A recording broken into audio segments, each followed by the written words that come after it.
하나님 감사드립니다. 감히 주님의 존전에 나올 수 없는, 죽을 수밖에 없는 저희 영혼들을 주님께서 그 십자가의 보혈로서 구원하여 주시고 이 시간 주님의 존전에 나와서 예배할 수 있는 특권을 허락하여 주신 것 참으로 감사드립니다.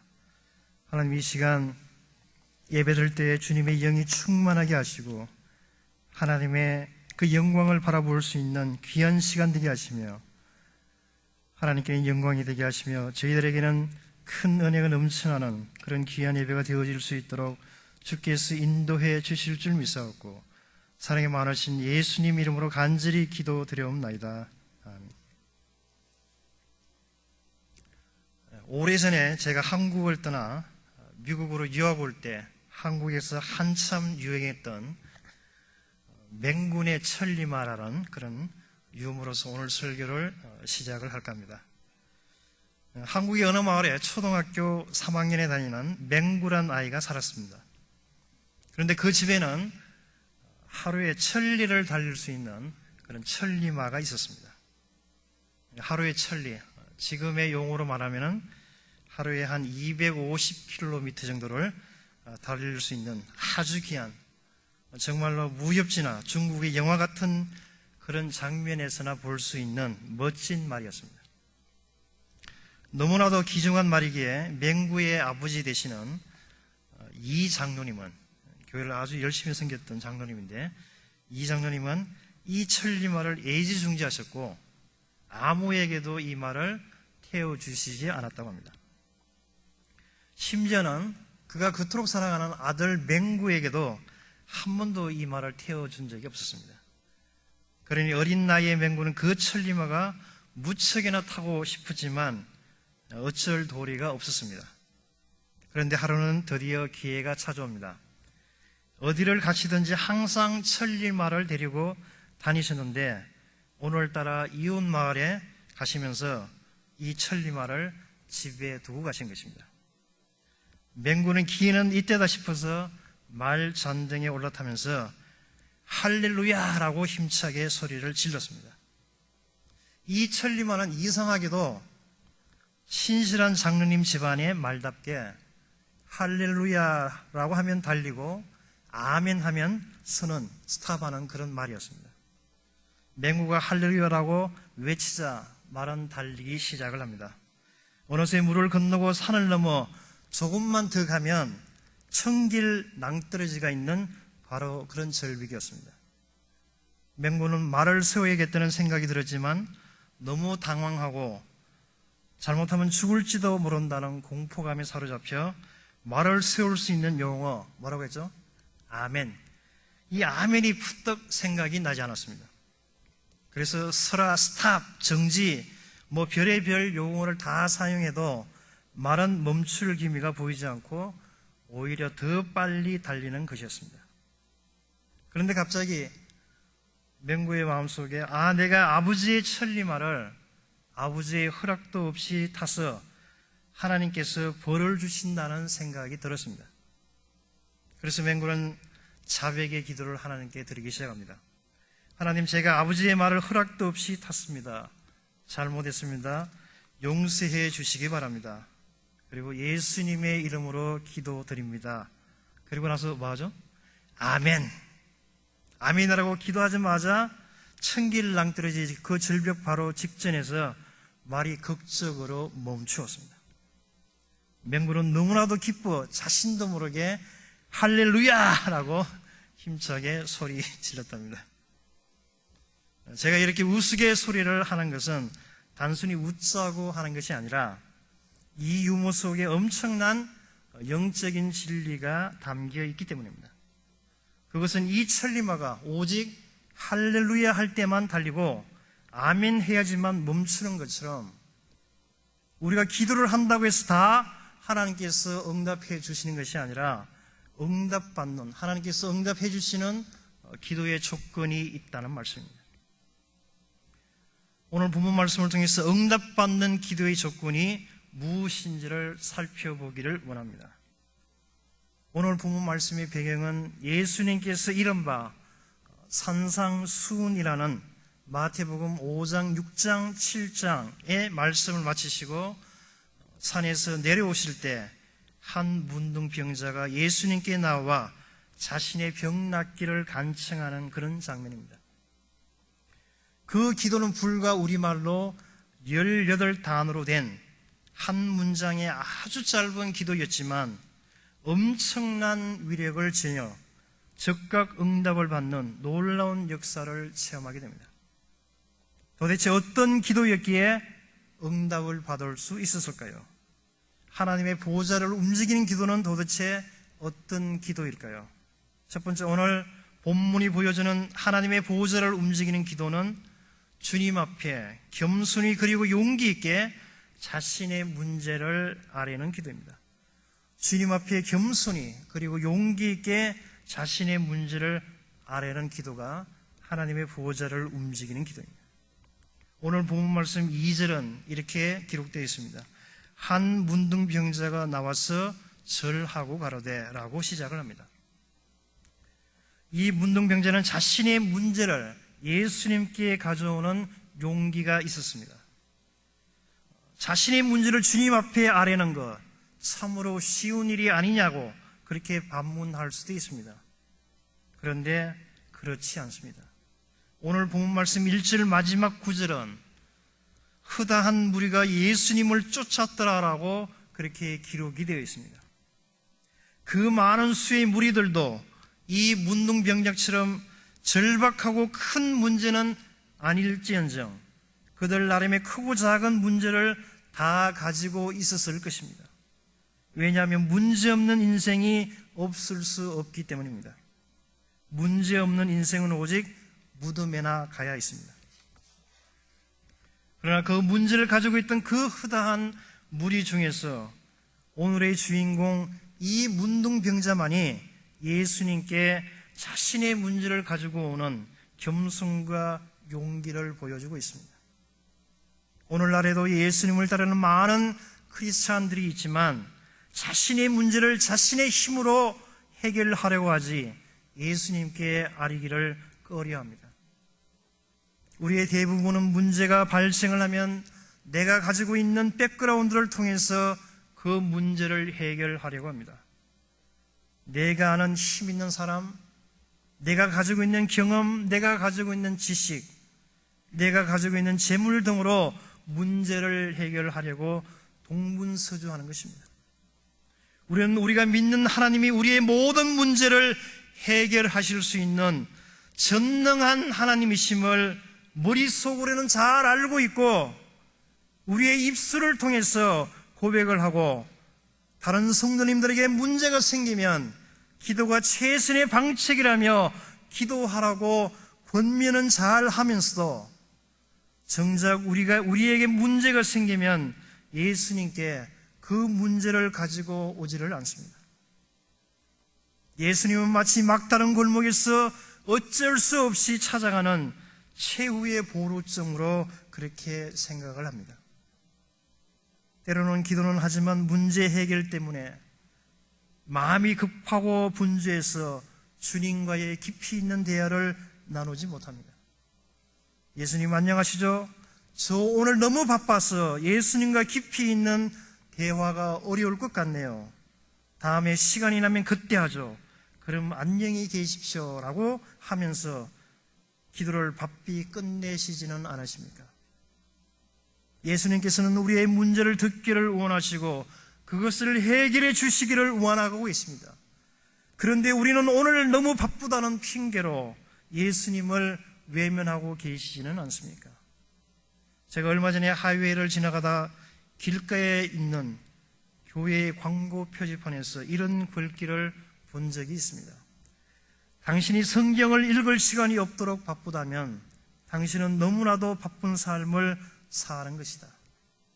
저는 이 글을 이렇게 바꿔봤습니다. 당신이 기도할 시간도 없이 바쁘다면 당신은 너무나도 바쁜 삶을 사는 것입니다. 기도하고 말씀을 볼 시간이 없을 정도로 바쁘다면 그것은 우선순위가 바뀐 잘못된 삶을 살아가고 있는 것입니다. 사도 야고보는 야고보서 4장 2절에서 너희가 얻지 못하면 구하지 아니하며 라고 말씀하시면서 기도하지 않는 우리를 향해서 도전을 던지고 있습니다. 오늘날 의학과 과학이 발전하여 우리 몸에 있는 작은 체세포 하나를 가지고도 우리와 똑같은 인간을 복제할 수도 있고 또 우주를 마음대로 여행할 수 있다 하더라도 질병을 근원부터 치료할 수 있는 것은 불과 10손가락으로 꼽을 수 있다고 합니다. 우리의 경험이 아무리 풍부하고 지식이 많다 하더라도 우리가 우리의 문제를 해결할 수 있는 것은 그리 많지가 않다는 것입니다. 사랑하는 성도 여러분, 어떤 문제 때문에 고민하고 불안해 하십니까? 경제적인 문제입니까? 아니면 자녀 교육의 문제입니까? 아니면 매일 마주치는 인간관계의 문제입니까? 사업이 뜻대로 번창하지 않아서 마음을 졸이고 고민하고 계십니까? 그 모든 문제들을 겸손히 주님 앞에 내려놓는 저와 여러분이 되시기를 주님의 이름으로 간절히 축원드립니다. 이곳 달라스에서 북쪽으로 한 이틀 정도 차를 운전하고 가면 미국과 캐나다 국경에 못 미쳐서 자동차의 왕국이라고 하는 디트로이트 시티가 있습니다. 그것은 자동차의 왕국이라는 이름에 손색이 없을 정도로 얼마 전까지만 해도, 요즘 그렇지 않지만 얼마 전까지만 해도 엄청난 수의 자동차 공장들이 즐비해 있다고 합니다. 그런데 그곳에 자타가 공인하는 아주 유능한 자동차 정비공이 한 사람 있었습니다. 이 정비공은 어떤 차종이든지 간에 못 고치는 것이 없고 자동차의 엔진 소리만 들어도 어디가 고장인지를 분별을 해내는 그야말로 자동차에 대해서는 도사 같은 그런 사람이었습니다. 그런데 하루는 여느 때와 마찬가지로 자가용을 타고 아침에 출근을 하는데 하이웨이에서 갑자기 차가 멈추는 것이었습니다. 처음에는 대수롭지 않게 생각을 했는데 이것저것을 다 만져봐도 차는 꼼짝을 하지 않았습니다. 이 정비공이 당황해서 어쩔 줄 모르고 있는데 마침 건너편 도로에서 차 한 대가 오더니 이 정비공이 있는 곳에서 멈춥니다. 그리고 아주 점잖하게 생기신 노신사 한 분이 차에서 내리면서 젊은 양반, 차에 이상이 생긴 것 같은데 내가 한번 볼 수 있겠나 라면서 도와주겠다는 것이었습니다. 이 젊은 정비공은 이보시오 늙은이, 이 시티에서 가장 유명한 정비공인 내가 고치지 못하는 것을 당신 같은 늙은이가 어떻게 고친단 말이오 라고 하면서 마음속으로 코웃음을 쳤습니다. 그러나 늙은 노인네가 도와주겠다고 하니 마지못해서 허락을 합니다. 그런데 그 유능한 정비공이 아무리 만져도 꼼짝을 하지 않던 차가 그 노신사가 유심히 차를 보고 무엇을 하나 만지더니 젊은이 시동을 한번 걸어보지란 말에 시동을 걸었더니 자동차가 거짓말처럼 부릉하고 시동이 걸리는 것이었습니다. 그리고 나서 그 노신사가 명함을 하나 주는데 거기에는 헨리 포드라고 적혀 있었습니다. 그 노신사는 바로 자기가 타고 다니는 그 차를 만든 자동차의 왕 헨리 포드였던 것입니다. 그렇습니다. 하나님은 우리를 만드신 창조주이십니다. 그분만이 우리를 가장 잘 알고 계십니다. 우리의 머리털의 개수도 아시고 우리의 성격도 아시고 외모도 아시고 우리의 약점도 아시고 우리의 고민도 아시고 우리의 아픔도 아시고 우리의 현재, 과거, 미래도 아시며 우리의 모든 문제를 해결해 주실 수 있는 전능한 하나님이십니다.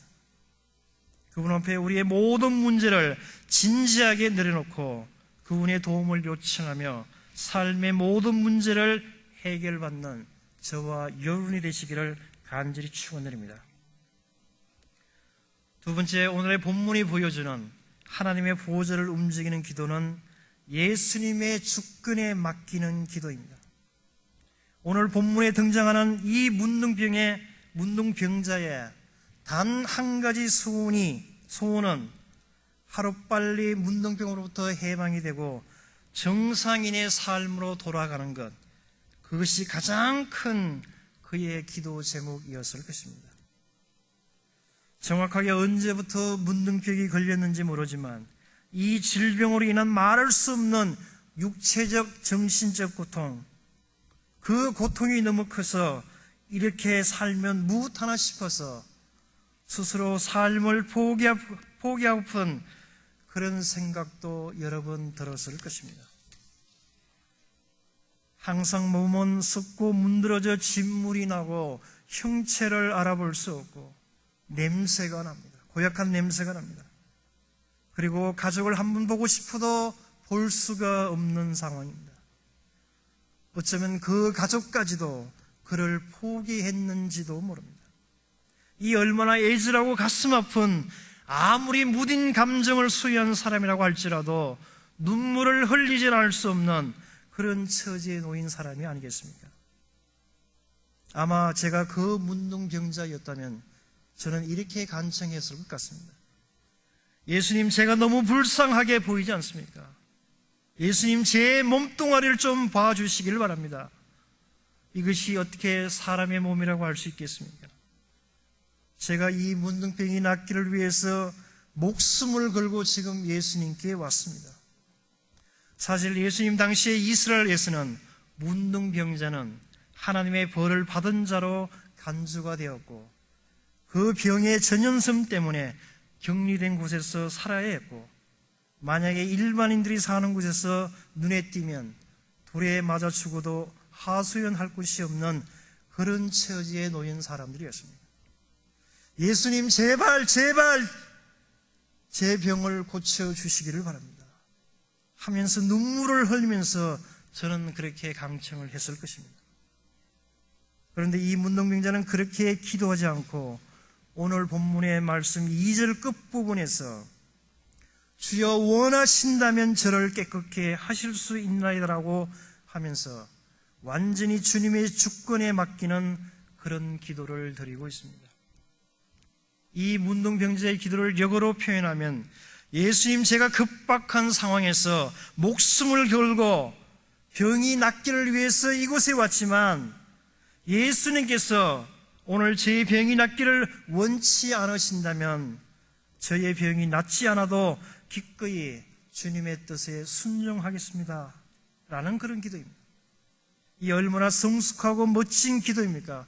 우리는 우리의 기도가 응답을 받지 못하면 실망해하고 불평하며 때로는 하나님을 원망합니다. 때로는 하나님을 협박하기도 합니다. 하나님, 이 기도를 안 들어주시면 이제 하나님이고 교회고 뭐고 다 빠이빠이 합니다. 하나님하고 빠이빠이 하면 누가 손해겠습니까? 그렇다고 겁먹을 하나님이 아니십니다. 다니엘서 3장에 보면 우리가 너무도 잘 알고 있는 멋진 사나이 중의 사나이, 다니엘의 세 친구 사드락, 메삭, 아벳느고가 등장을 합니다. 당시에 그들은 바벨론의 포로의 몸으로 잡혀 갔음에도 불구하고 이들이 너무 똑똑하고 외모 또한 뛰어나서 바벨론 왕궁에서 특별 교육을 받으면서 지내게 되었습니다. 그러나 당시 바벨론 왕 느부갓네살의 신하들 중에는 이들이 포로 민족으로서 왕의 총애를 입는 것을 보고 배가 아파 질투하는 그런 신하들이 있었습니다. 어떻게 하면 이들을 죽일까 고심하던 중 드디어 다니엘의 세 친구가 그 느부갓네살 왕의 금신상에 절하지 않는 사실을 발견하고 그들을 죽이려고 왕 앞으로 끌고 왔습니다. 그러나 느부갓네살 왕은 그들을 너무 사랑하고 아꼈기 때문에 한 번의 기회를 더 주기 위해서 이렇게 이야기합니다. 사드락, 메삭, 아벳느고야, 이제라도 땅에 절을 하면 살려주고 만일 계속해서 절하지 않으면 극렬히 타는 풀무불 속에서 죽이겠다라고 왕이 협박을 합니다. 그러나 사드락, 메삭, 아벳느고 다니엘서 3장 17절 18절에서 느부갓네살 왕의 회유를 거절하면서 이렇게 믿음의 고백을 합니다. 왕이여, 만일 그럴 것이면 왕이여, 우리가 섬기는 우리 하나님이 우리를 극렬히 타는 풀무 가운데서 능히 건져내시겠고 왕의 손에서도 건져내시리라. 그리 아니하실지라도 왕이여, 우리가 왕의 신들을 섬기지도 아니하고 왕의 세우신 금신상에 절하지도 아니할 줄을 아옵소서. 그리 아니하실지라도의 신앙, 이것이 바로 하나님께서 원하시는 믿음인 것입니다. 그것은 어떻게 되어도 상관없다는 자포자기의 신앙이 아니라 지금 내가 보기에는 마음에 들지 않고 지금 당장은 이해할 수 없지만은 하나님께서 항상 우리에게 가장 좋은 것으로 응답하신다는 사실을 믿으며 주님 안에서 평강을 누리는 삶, 그러한 신앙을 말하는 것입니다. 이제 우리는 본문의 문둥병자처럼 다니엘의 세 친구처럼 좀 더 성숙한 기도를 드려야 하지 않을까요? 설령 내 기도가 응답이 되지 않거나 내가 원했던 것이 아니라 하더라도 실망하거나 낙심하지 말고 하나님의 선하신 뜻을 믿으며 오히려 하나님께 감사하는 저와 여러분이 되시기를 간절히 축원드립니다. 세 번째로 오늘 본문이 보여주는 하나님의 보호자를 움직이는 기도는 응답받을 때까지 기도하는 끈질긴 기도입니다. 오늘 본문에 등장하는 이 문둥병자는 병에 걸린 이유로 하루도 쉬지 않고 기도한 제목이 있다면 그것은 바로 자신의 병 낫기를 위한 기도였을 것입니다. 때로는 식음을 전폐하고 금식 기도를 했고 때로는 밤이 새도록 기도하면서 자신도 모르게 새벽녘에 잠이 들 때가 한두 번이 아니었을 것입니다. 지금쯤이면 내가 너의 눈에서 눈물을 보았노라 하시며 히스기야 왕에게 나타나셨던 그 하나님의 음성이 들릴 때도 되었는데 그러나 도무지 하나님께서는 어떻게 된 영문인지 침묵만 지키고 계십니다. 그러다 너무 지쳐서 기도하기를 중단하고픈 유혹에 빠진 적도 여러 번 있었습니다. 정말로 하나님께서 살아계시다면 이렇게까지 내버려 두시겠는가 하는 하나님의 존재에 대한 회의가 일기를 시작합니다. 더 나아가 신앙을 포기하고픈 유혹도 찾아옵니다. 그러나 그럴 때 포기하지 말고 우리가 명심해야 할 사실이 한 가지 있는데 그것은 기도 응답은 우리의 원하는 시간에 이루어지는 것이 아니라 하나님의 시간에 기도 응답이 이루어진다는 것입니다. 그리하여 드디어 이제 하나님께서 이 문둥병자의 기도에 응답하실 때가 왔던 것입니다. 그렇게 야속하게만 느껴졌던 하나님께서 오늘 예수님을 통해서 그의 기도에 응답을 해 주셨던 것입니다. 할렐루야. 매일 기도할 때면 빠지지 않고 기도하지만 아직도 해결받지 못한 여러분의 기도 제목이 있습니까? 이 정도면 하나님께서 응답하실 때가 되었는데 하시는 그런 기도의 제목이 있습니까? 어떤 기도 제목은 기도하면 하나님께서 금방 해결해 주십니다. 그러나 어떤 기도 제목은 종처럼 응답이 되지 않고 우리의 속을 태울 때가 있습니다. 하나님께서는 우리의 기도에 분량을 기다리고 계시는 것입니다. 마치 항아리에 물이 아구까지 차야 물이 넘쳐 흐리듯이 우리의 기도가 하나님께서 원하시는 만큼의 분량이 차야 하나님께서 응답을 하시는 그런 기도가 있다는 것입니다. 설령 기도 응답이 늦어진다고 할지라도 포기하거나 낙심하지 마시고 하나님이 원하시는 그 기도의 분량을 채우며 응답의 그날을 인내로서 기다리며 응답 받을 때까지 계속해서 기도하시는 저와 여러분이 되시기를 주님의 이름으로 간절히 축원합니다. 이제 결론을 내립니다. 오늘 본문이 보여주는 하나님이 원하시는 하나님의 보호자를 움직이는 기도는 첫 번째, 주님 앞에 겸손히 그리고 용기 있게 우리의 문제를 예수님께 아뢰는 것입니다. 두 번째로 응답받는 기도는 예수님의 주권에 내 뜻이 아니라 하나님의 뜻에 맡기는 기도입니다. 세 번째, 하나님의 보호자를 움직이는 기도는 응답받을 때까지 끈질기게 하는 그런 기도입니다. 이와 같은 기도를 드림으로써 모든 기도의 응답을 받으시는 저와 여러분 되시기를 주님의 이름으로 간절히 축원드립니다. 다 같이 기도하겠습니다. 하나님 감사드립니다. 우리가 이 세상을 살아가다 보면은 여러 가지 문제들로 인해서 우리가 실망하고 불안해하고 좌절할 때가 많이 있는 줄로 믿습니다. 하나님 그럴 때마다 예수님을 최후의 보루라고 생각하지 않게 하시고 어떤 문제든지 제일 먼저 주님 앞에 나아갈 수 있는, 주님 앞에 아뢰할 수 있는 저희들 되어줄 수 있도록 주께서 인도하시고 주님께서 응답하시는 그날까지 우리의 뜻이 아니라 하나님 앞에 맡기면서 끈질기게 기도할 수 있는 저희들 되어줄 수 있도록 주께서 인도해 주실 줄 믿사옵고 사랑이 많으신 예수님 이름으로 간절히 기도드리옵나이다. 아멘.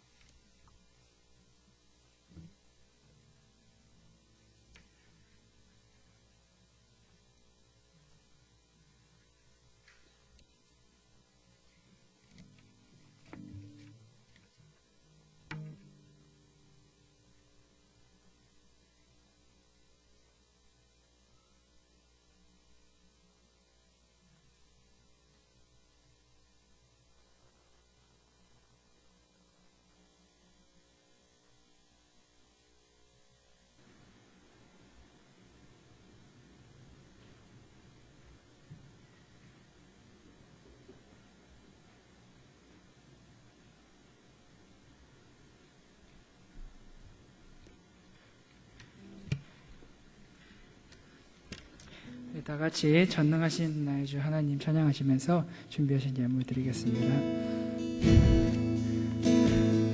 전능하신 나의 주 하나님은 능치 못하실 일 전혀 없네. 우리의 모든 간구도 우리의 모든 생각도 우리의 모든 꿈과 모든 소망도 신실하신 나의 주 하나님은 우리의 모든 괴로움 바꿀 수 있네.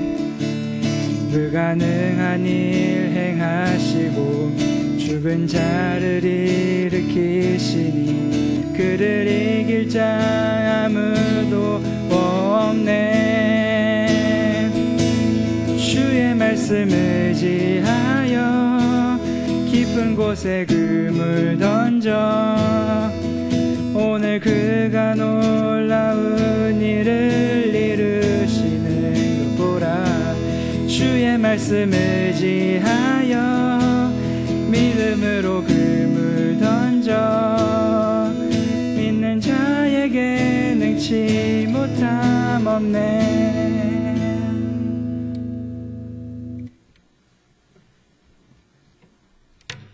하나님 감사드립니다. 지난 일주일 동안도 주께서 저희들을 눈동자처럼 지켜주시고 주님께서 인도하여 주셔서 벌어들인 그 소득의 일부를 주님 앞에 예물로 드리기를 원합니다.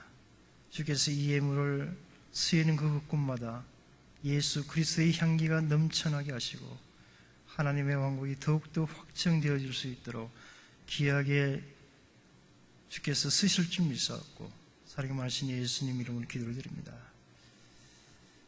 지금은 우리를 위해서 십자가의 그 험한 고통을 당하신 예수 그리스도의 그 크신 사랑과 독생자 예수 그리스도를 이 땅에 보내주신 아버지 하나님의 그 무궁하신 은혜와 지금도 우리 속에서 내주하시며 우리에게 감화 감동을 주기를 원하시는 성령 하나님의 그 역사가 우리의 인생에 닥치는 그 모든 문제들에 대해서 하나님 앞에 제일 먼저 아뢰기를 원하는 그 그리고 그 기도에 응답받기를 원하는 여기 모인 우리 모든 성도님들과 그 가족과 그 사업체와 그 회사에 지금부터 영원토록 함께 하시기를 예수님의 이름으로 간절히 축원드리옵나이다. 아멘. 우리에게